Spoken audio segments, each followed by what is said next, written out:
மகாலிங்கமே சதுரகிரி சுந்தர மகாலிங்கமே வந்தருள் மகாலிங்கமே திருவருள் தந்தருள் மகாலிங்கமே சுத்த சித்தானந்த சிவயோக சதுரகிரி சுந்தர மகாலிங்கமே சதுரகிரி சுந்தர மகாலிங்கமே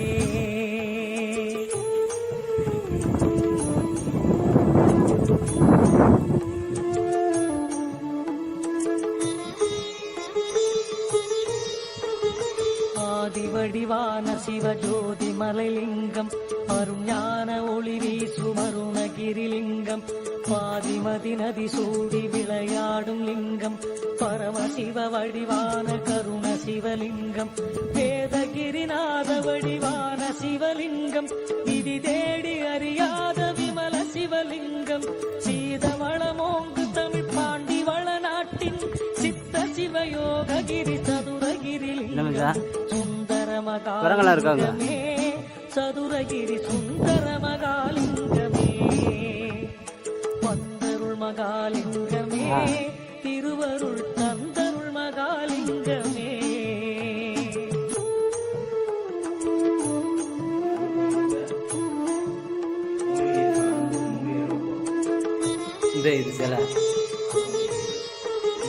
தேவார இசையின் வடிவான சிவலிங்கம் தேனாகி சிற்பிக்கும் லிங்கம் பூவாகி உலகெல்லாம் காக்கும் சிவலிங்கம் உருவாகி உபதேசம் தருகின்ற லிங்கம் சேவேரி உமையோடு காட்சி தருலிங்கம் சித்தாந்த வைபோக சிவயோக லிங்கம் தேவாதி தேவ. இப்போ நம்ம இருக்கிற இடம் என்னன்னு கேட்டிங்கன்னா குடவர கோயில், தென்காசி மாவட்டம் சுரண்டை அருகாமையில் இருக்கக்கூடிய சேந்தமரம் என்கின்ற ஊருக்கு அருகில் இருக்கக்கூடிய திருமலாபுரம் என்று சொல்லக்கூடிய இடத்துல மலைக்கு கீழே குடவரை கோயில். குடவரை கோயில்னா மலையை நோண்டி, அதாவது மலையை மலைக்கு உள்ளே குடைந்து உருவாக்கப்பட்ட சிவலிங்கம் இருக்கிற ஒரு ஆலயம். 9ஆம் நூற்றாண்டில் உருவாக்கப்பட்ட ஒரு அற்புதமான சிவாலயம்.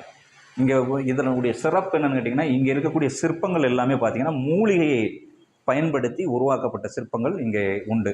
இதே மாதிரி அந்த பக்கத்துலேயும் ஒரு குடவர கோயில் உண்டு, அது நிறைவு செய்யாமல் இருக்கும். இந்த மலைக்கு வடக்கு புறமாக நம்ம இருக்கிற ஆலயம், தென்புறம் இதே சேமில் ஒரு கோயில் உருவாக்கப்பட்டு அது நிறைவு செய்யாமல் பாதி வேலை நடந்தும் நடக்காமலும் அந்த மாதிரி அதனுடைய வரலாறு இருக்குது.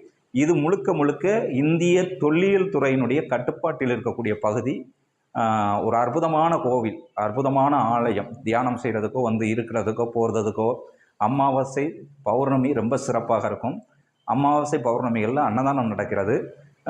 எப்போ வேணாலும் யார் வேணாலும் தெளிவாக நம்மளுடைய வழிபாட்டு முறைகளை செய்யலாம். அற்புதமான ஒரு ஆலயம், மிகச்சிறந்த ஆலயம். தென்காசி மாவட்டம் சுரண்டை அருகில் உள்ள சேந்தமரத்துக்கு பக்கத்தில் 2 கிலோமீட்டர் தள்ளி திருமலாபுரம் என்கின்ற ஊரில் அமைந்திருக்கிறது. வாழ்க வளமுடன், சுகமே சொல்க, நல்லது.